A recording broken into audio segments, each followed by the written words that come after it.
Welcome to today's episode. Matt and I are super excited to bring to you Oak McCulloch. He's got an amazing career. He's a keynote speaker, an author, and had an amazing military career in leadership and speaks often about leadership and really was a perfect fit for our podcast. So many great lessons, and hope we can have another conversation like this with him again in the future. Get ready for an amazing episode. Welcome to the Everyday Leader Podcast. Leadership is a choice. Join me, Matt, and my co-hosts Drew and Tate each episode as we break down how to lead powerfully in your family, team, and organization. Welcome to today's episode of the Everyday Leader Podcast. We're super excited to have Oak McCulloch with us today and really to hear his lessons he's learned about leadership and what he can share with us. He's a retired Army lieutenant with 23 years of service. He's had deployments in Desert Storm, Bosnia, Kosovo. I'm probably saying these wrong, Oak. He's held right. numerous leadership and instructor positions, including at the U.S. Army Command General Staff College and Stetson's University, where he significantly grew the ROTC program. He was recognized as the top recruiting officer in Cadet Command in 2019. He's got an awesome book, Your Leadership Legacy. I've read it. Encourage all of our listeners, if you want a good read on leadership, read Oak's book. Oak, welcome. We're excited to have you on today. Yeah, well, thanks, Drew and Matt. I appreciate you guys having me on the show today. I've really been looking forward to this since we talked that first time, Drew.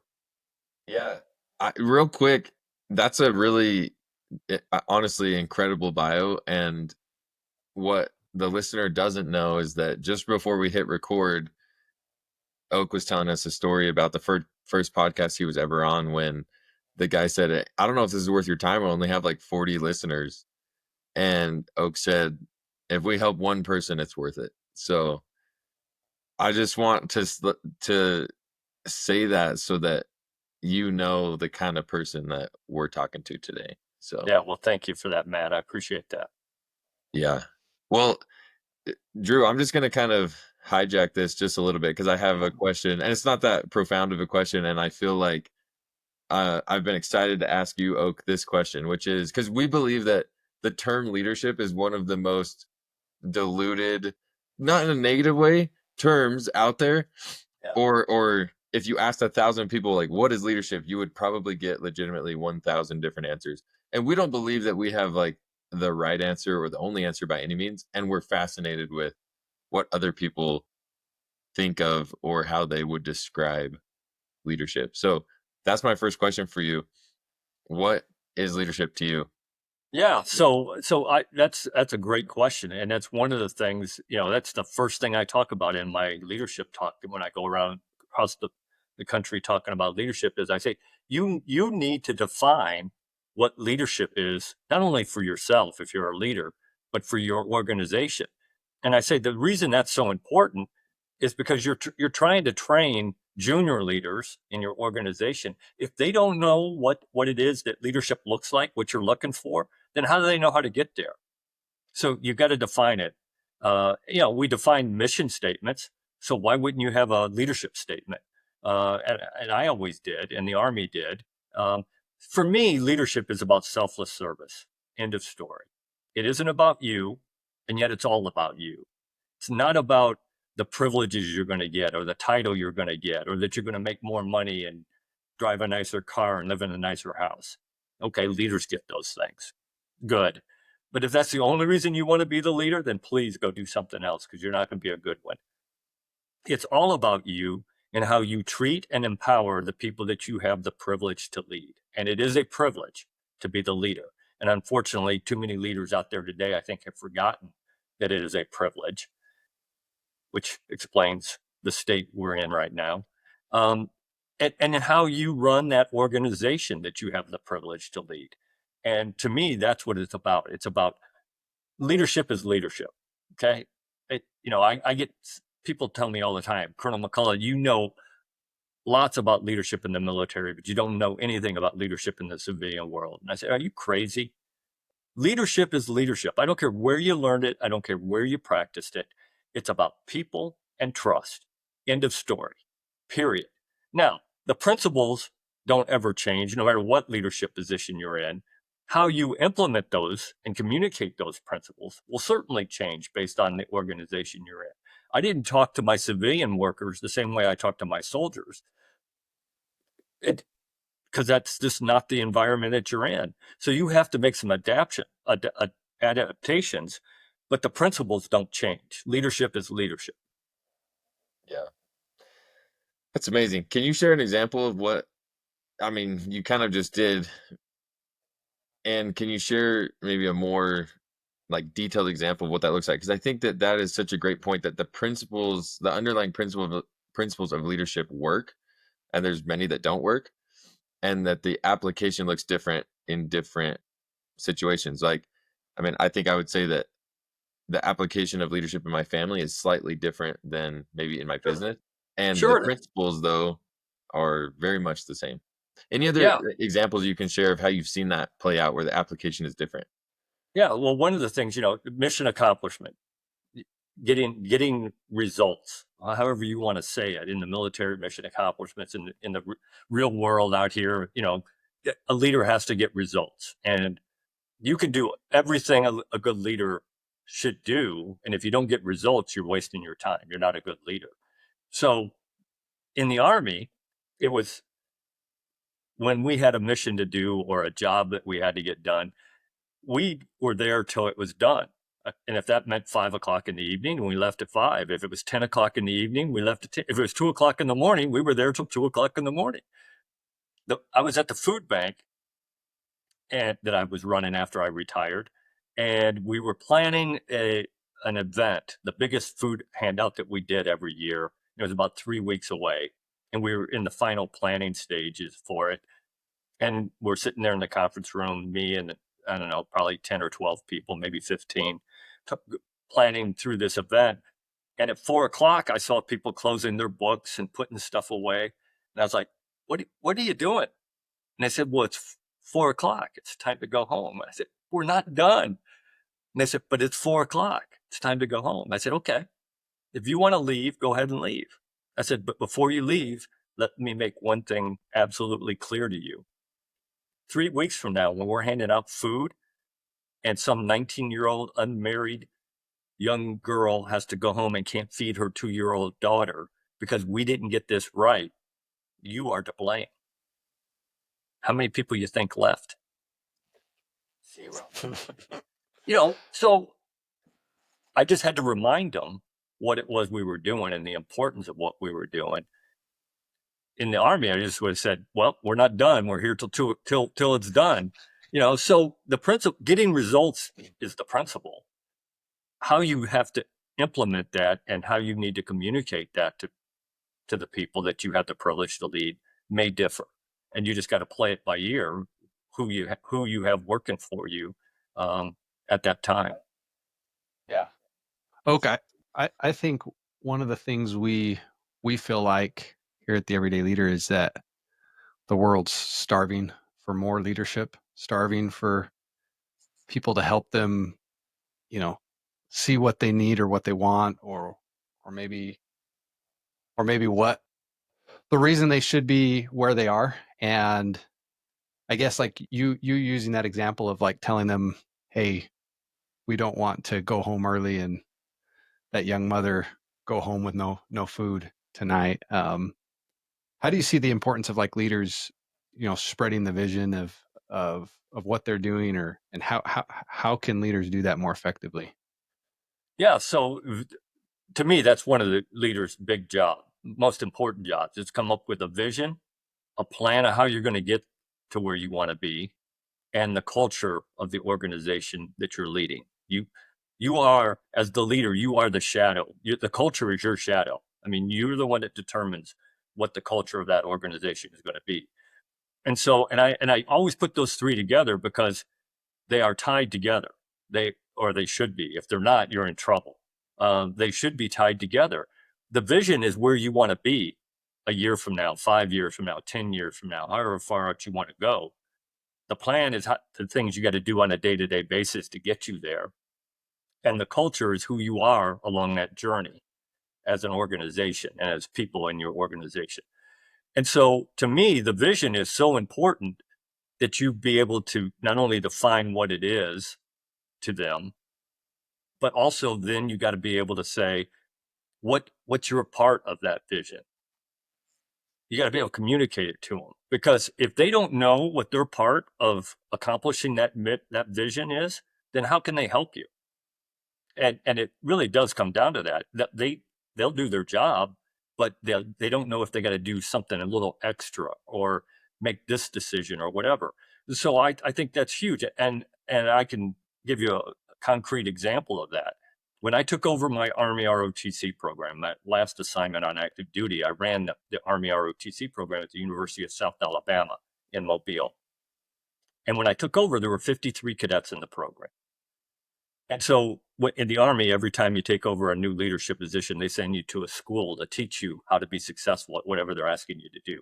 Some of those are 3 weeks long, some are 6 months long, some are a year long. This one happened to be 3 weeks long. So I show up at Fort Monroe, Virginia, 33 other lieutenant colonels sitting in this classroom, and they're going through all these things that we needed to know to be successful as a professor of military science. I don't remember any of that. What I do remember is about a week into that 2 weeks, Major General Winfield, the Cadet Command commander, who's in charge of all 274 Army ROTC programs across the nation, he comes in and he gives us a talk. And one of the first things he said was, if you are taking over an organization that is not making its mission, not commissioning the right number of lieutenants every year, then you should lay awake at night trying to figure out how to fix that program. And I was taking over a program that hadn't made its mission in 7 years. And so I took that to heart, and I went back to my hotel room that night and I took out a 3x5 card and I started writing down my vision, my plan, my culture. And I put down the culture, servant leadership. That's why we're here, is to serve the people that are in our program. And then I wrote down the vision. I said, at the end of 3 years, when I hand this program off to the next lieutenant colonel, we are going to have 150 cadets in the program, triple the program in 3 years. And then I started writing down the plan, how we were going to do that. Take care of the cadets in the program. It's the only reason we were there, the only reason we got paid. And if you don't take care of people, they're leaving. I promise you, they're going to go find somebody who does. And I said, and we're going to set the example every single day for them. Show them what leaders look like, how they walk, how they talk, how they interact with people, all of that stuff. And then I wrote down some very specific Army ROTC things, which don't really matter. They weren't leadership things. And then I went back to my organization, and the very first meeting I had with my subordinate leaders, I said, okay, here's the culture, here's the vision. I said, in 3 years, we're going to have 150 cadets. After a whole lot of laughing, they thought I was joking. I said, I'm not joking. We're going to triple this program. And I said, and this is how we're going to do it. We're going to take care of the cadets in the program, and we're going to set the example for them. And I made sure they understood that that was the standard, that if they didn't meet that standard, they would no longer work for me. And 3 years later, when I handed it off to the next lieutenant colonel, we had 179 cadets in the program. They knew the standard, they knew the vision, they knew the plan, they knew the culture, and they were able to do the things that we needed to do to grow that program. That's incredible. Can you share a little bit more, just for our listener that may be sitting here thinking, okay, what's the difference between this may be the first time I've ever heard standard. I love that term. I think it's essential for a team to have a standard. Can you talk a little bit more about how you go about creating a standard, communicating a standard? And then I think a lot of people wonder, like, how do I get people to buy into the standard? Any thoughts on that? Yeah. So to me, again, maybe it's just my Army training. Everything had a standard. Whatever it was, I don't care what it was. There was a standard. So, as I go around and I talk to companies, I'm just absolutely shocked. I'll get a CEO or a president come up to me, and I'll ask him about his junior leaders, how they doing, what's their weaknesses, what's their strength, whatever. And almost all the time, somebody will say, well, that person just isn't meeting the standard. I said, okay, what's the standard? I said, have you defined what the standard is? And lots of times they haven't. Or I say, when they can't, I say, so show me where you've trained that person to that standard. Well, I didn't. And I said, why? And they said, because I just assumed that based on their resume and that they could do that job. I said, how did that work out for you? Obviously not very well, because we're having this conversation. I said, how can you hold somebody to a standard that you haven't trained them to, that you know for fact yourself that they can meet? So you've got to define what the standard is, whatever that is, in many different areas in your company.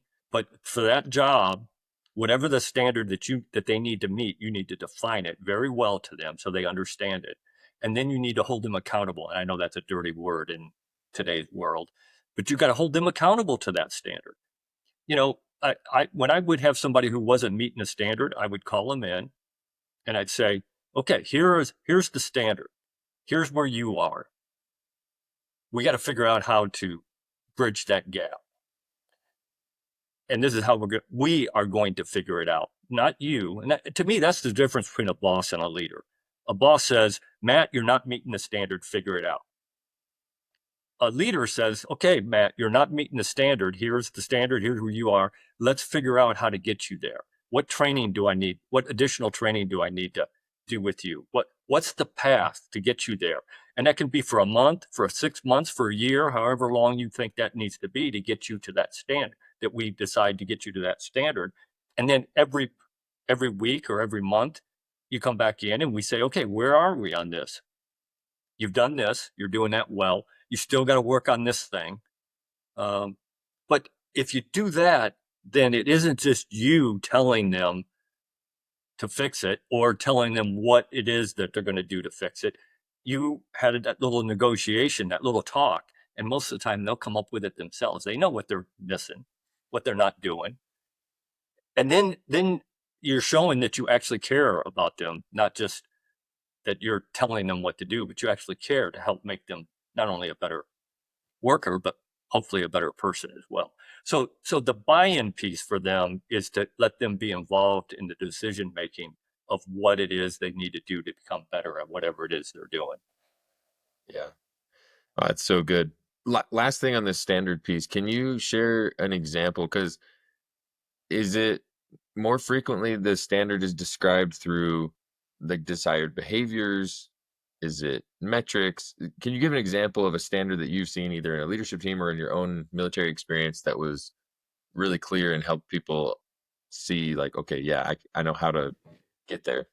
Yeah, well, I think there's, like I said, many different standards, and for different types of standards for different types of jobs and behaviors.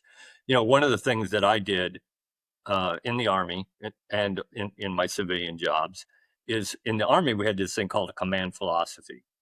So the leader would come up with this one sheet, one page that explained some things.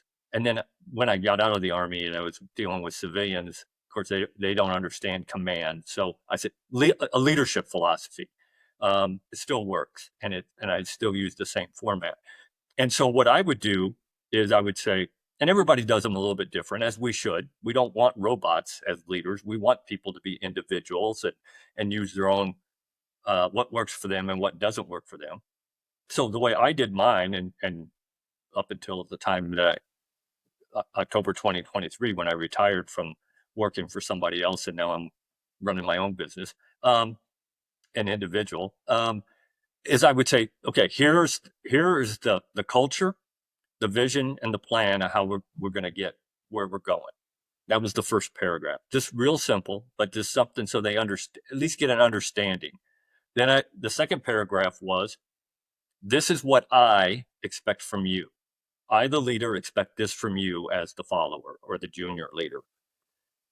And then the third paragraph is what they could expect from me as the leader. And then the fourth paragraph was, these are the do nots. If you do one of these, you will not work here anymore, I promise. And that way we're all on the same sheet of music. We all know what the standard of behavior is. We all know so something like that for the behavior piece. If it's a something that they have to do, a process, then you sit down and figure out what that process is. And this is the standard, and train them to that standard. Because if you don't train them to the standard, how can you hold somebody to a standard that you've never trained them to? Yeah. Okay. No, thank you. That's so good. And this whole point around have you trained them is huge. I think a lot of us get into that where we're dumbfounded or perplexed why something isn't happening. And I think it's a really beautiful thing to be willing to look in the mirror and say, wow, well, they're not doing that thing because I didn't create the way for them to do it Yeah. or the mechanism or the system or the process for it to happen. There's accountability again. I mean, because accountability, and I always talk about three words: accountability, authority, and responsibility. And everybody needs to be held accountable, from the brand new hire to the CEO. Everybody needs to be held accountable fairly and the same. And for their performance, for their behavior, all of it, 100%. Then authority is, as a leader, you have authority just by your title. When they make you the president or the CEO or the lieutenant or whatever it is, leadership position, you get a certain amount of authority that goes with that position. You can give that to other people, and you should. If you assign somebody a project, you need to give them the authority so they can make that happen. Otherwise, how do you expect them to work with other people and make it happen if they don't have the authority to do it? And then responsibility, sorry, that's yours as the leader. You take responsibility for everything that does or does not happen in your organization. You don't get to pick and choose what you want to be responsible for. Leadership, that's not leadership. You can't say, well, that went really well, so I'm going to take responsibility for that. That didn't go so well, so I'm going to blame Drew for that. Sorry, that's not the way it works. And so the standards piece goes into that with the accountability piece. Everybody's accountable. And I tie those three words. The reason I think those are three very good words that go together, and I don't think people have thought through what they actually mean. We use them interchangeably in this culture, and they're not. They are three distinct different things. And the reason that's important is because that's what's going to determine whether or not a leader is a micromanager or whether or not they let people do things the way they want to do it. If you haven't trained somebody to a standard, you're not going to allow them to run out there and do things because you don't know if they can do it. So to me, that allows you to have more creativity in your organization, because we've all worked for that micromanager, right? And we hate it. It's horrible. Nobody wants to work for a micromanager. And I hope as a leader, you don't want to be a micromanager, because no creativity happens there. Nobody's going to come up with something on their own. They're going to sit there and wait for you to tell them when to do it, how to do it, and what to do, period. And then they'll do it, and they'll sit there and wait for you to tell them the next thing to do. If you have trained people to a standard, if you develop a culture, train to a standard, give them the resources they need, give them the authority they need to make it happen, then you get out of their way. That's where creativity happens. That's where you're using other people's knowledge, other people's skills, other people's ability. Because I don't care how long you've been doing what you're doing, you don't have all the answers. You got to be willing to put your ego aside and say, yeah, maybe that person knows a little bit more than I do on that. And I don't see a whole lot of that going on in the world of leadership today either. People putting their ego aside. Oh, so good. Thanks, Oak. My younger self has a question for you, Oak. I used to lead sales teams, sometimes very, very large sales teams, often successful. Sometimes there were failures I had in leading those teams. And I recognize this now, but I remember at times the culture was failing, and recognize, hey, that was really my fault. At the time, I remember saying things like, oh, well, it's because they don't care, or it's because, I would blame my team or blame my Kaiser, look for excuses. And, I think sometimes it's easy to think, okay, if I'm going to come in to a new organization that doesn't have a good culture, sometimes it's maybe maybe this is just the way I see it, but it's almost easier if you're the new coach, the new manager, to come into a place that the culture is failing. But what if you're there in the middle of it and you recognize, oh shoot, I need to change. How do I change my entire culture around and change everything around for my team? Yeah. And so maybe to our listener who might be in that, maybe they've got a business and they recognize, hey, our culture isn't good. It is on me. What advice would you give to turn the ship around? Yep. I guess. So to me, the main part of a culture is values. Whatever value you bring, whatever values you bring, you know, whether that's Christian Judeo values or whatever it is that who are you as a person? And what do you want your organization to reflect? Because it does no good to get to the vision 5 years from now if when you get there, you don't like who you are and who the organization is. And I see that a lot. So you always have to go back to your values, um, and start there. And then the next place that I always like to start, like to go to, is find the purpose of whatever it is you're doing. Is hopefully the purpose isn't just to make money. I mean, we all got to make money. I got that, but hopefully that's not the driving purpose of why you're doing what you're doing. To me, we all want a purpose in everything we do, whether that's our job, our relationships, our hobbies, whatever. To me, purpose drives passion, and passion is what makes you successful at whatever you do. So you got to find that purpose. And the advice I always give companies is find what makes your organization unique, because that's probably why they joined your organization in the first place. So go out there and find what makes your organization unique. In the Army, never had a problem with that. Combat arms officer, I'd get a mission. I'd go to my soldiers. I'd say, hey, we support and defend the Constitution of the United States. We defend the American way of life. Let's go kill people and blow stuff up. Motivated. Okay. No problem. They understood that. That didn't work at the food bank. Go figure, So again, I had to go back to what made that organization unique. And kind of goes back to that story I told about planning the food handout. I had to remember that the reason they probably joined this organization is to help people who need help, whether it's food or we did a few other things as well. And once I could get back to that and remind them every once in a while why it is that they're doing what they're doing, it's not just to draw a paycheck and go home. It's actually help other people. That's why you join this organization. Then I could get the culture back online. And I did have to do a little of that when I took over at the food bank. I had the guy who was running it before me, he was a good guy, but did things that I probably wouldn't have done. And I had to make some corrections when I took over there. So Some great advice. What can we go back to and I think it kind of ties in here with this concept of the values and the culture. You mentioned earlier how important it is to have a leadership statement. I love that. I think that it's huge when a team can have a shared definition of what leadership is, what it means to be a leader on this team or in this family or in this organization. Can you tell us a little bit about your experience helping teams develop that leadership statement? What does that look like? How could someone go about forming a leadership statement right now in their team or in their family in a way yeah. that So yeah, and I think although I don't know that I've ever written down my leadership statement for my family, but it's huge. I mean, because that's where it starts. I mean, I think it was General Lee who said to one of his generals who was having some family issue.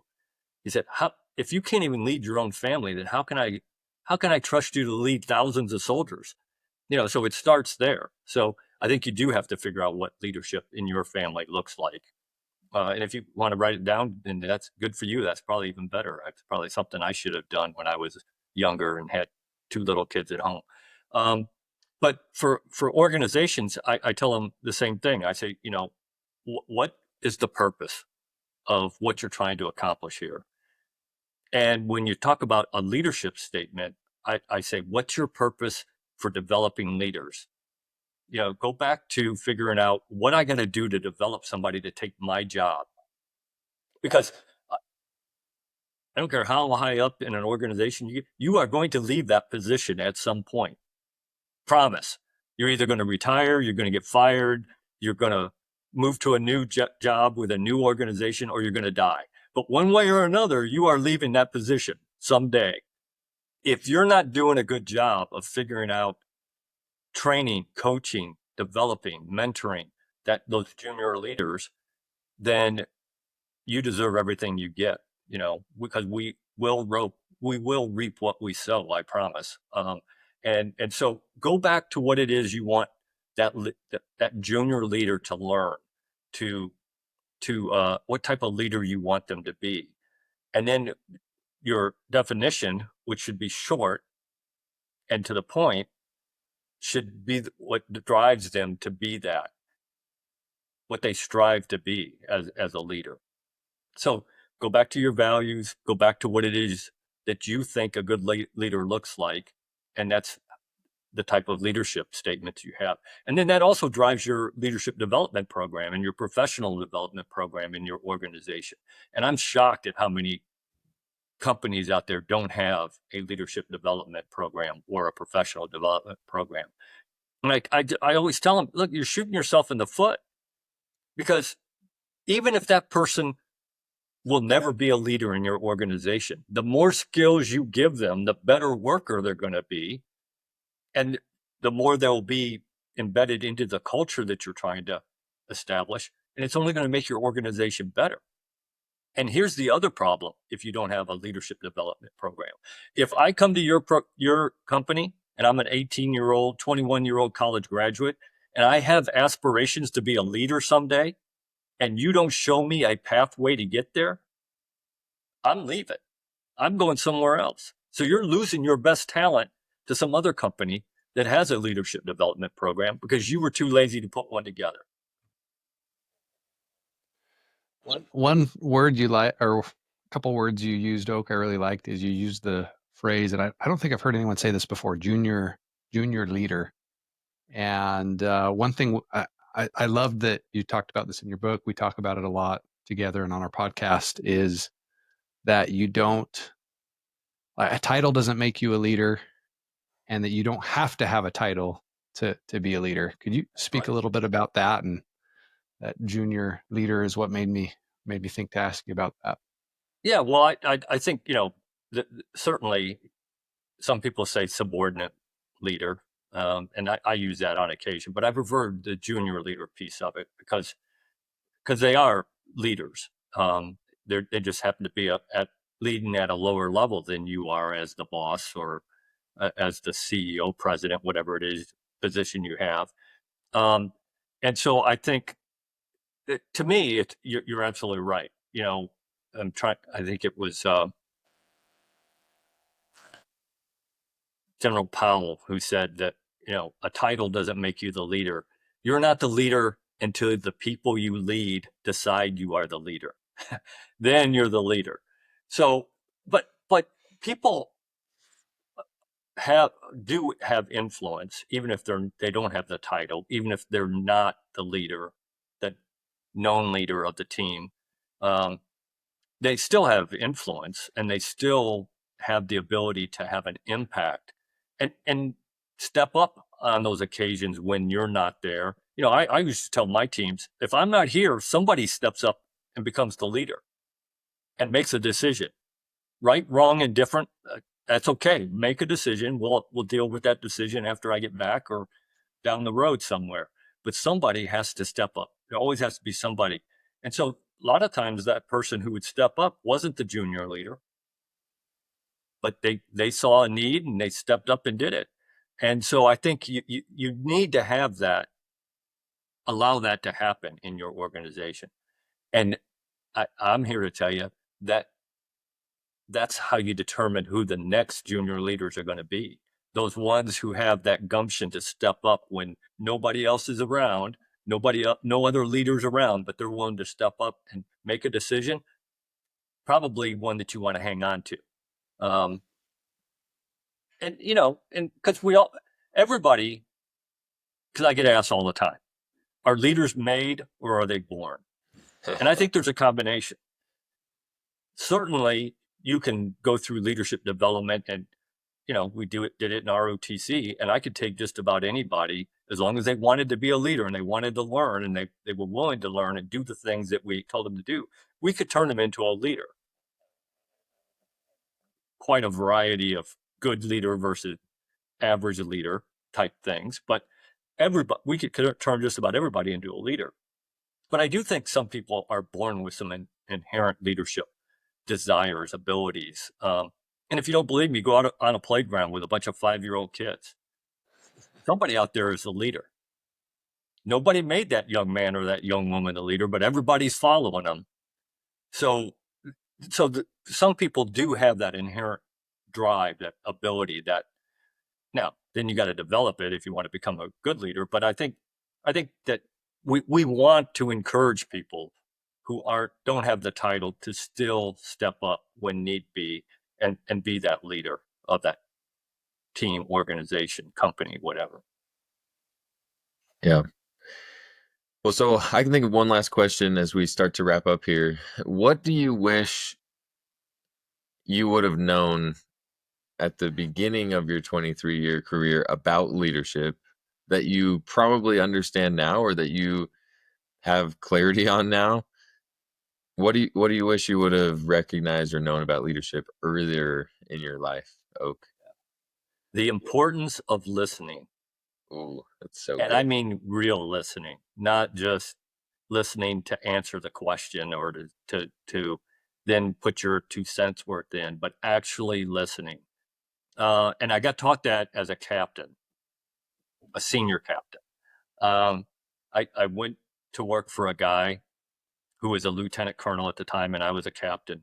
And I passed him in the hallway right after I got there. I hadn't been there very long, and he was already the leader of the team.